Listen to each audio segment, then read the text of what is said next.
The armed forces of the Russian Federation continue the special military operation. In the Kupiansk direction, the enemy, with the forces of a battalion tactical group and a company of foreign mercenaries, totaling up to 500 people, launched 5 consecutive attacks on the positions of Russian troops on a narrow front in the direction of the settlement of Kuzemovka in Lugansk People's Republic.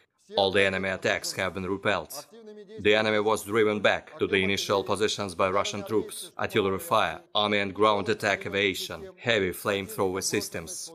More than 160 militants, 5 tanks, 9 armored fighting vehicles and 10 pickup trucks have been neutralized. In the Krasny Liman direction, Russian troops eliminated over 70 Ukrainian personnel, 2 tanks, 5 infantry fighting vehicles, 1 armored personnel carrier and 5 pickup trucks. In the Nikolaev-Kryvyi Rog direction, the enemy with up to 2 battalion tactical groups failed attempts to attack in the directions of Ishchenka, Bruskinskoye, Patikatki and Koshara in Kherson region.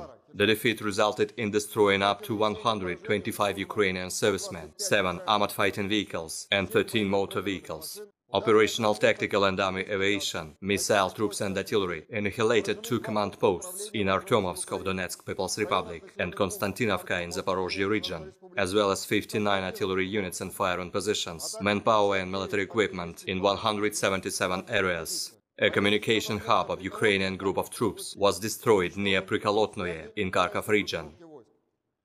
Close to Dnepropetrovsk, an oil terminal was destroyed, from which diesel fuel was supplied to the troops in Donbass. Russian air defense systems shot down 10 Ukrainian unmanned aerial vehicles over the settlements of Yegorovka, Zeleny Gai, Pavlovka, Nikolskoye, Zavitne Bazhannaya, Kirillovka in Donetsk People's Republic, Poltava in Lugansk People's Republic, Novaya Tarasovka in Kharkov region, and Novaya Kamenka in Kherson region. Moreover, 13 shells of the US HIMARS MLRS were shot down over the settlements of Burgunka, Olgovka, Nikolaevka, Novaya Kakhovka, Ponatovka, Nikolskoye in Kherson region, and Novonikolskoye in Lugansk People's Republic. In total, 326 airplanes and 162 helicopters, 2,349 unmanned aerial vehicles, 383 anti-aircraft missile systems, 6,084 tanks and other armored fighting vehicles, 874 combat vehicles equipped with MLRS, 3,527 field artillery cannons and motors, as well as 6,791 units of special military equipment have been destroyed during the special military operation.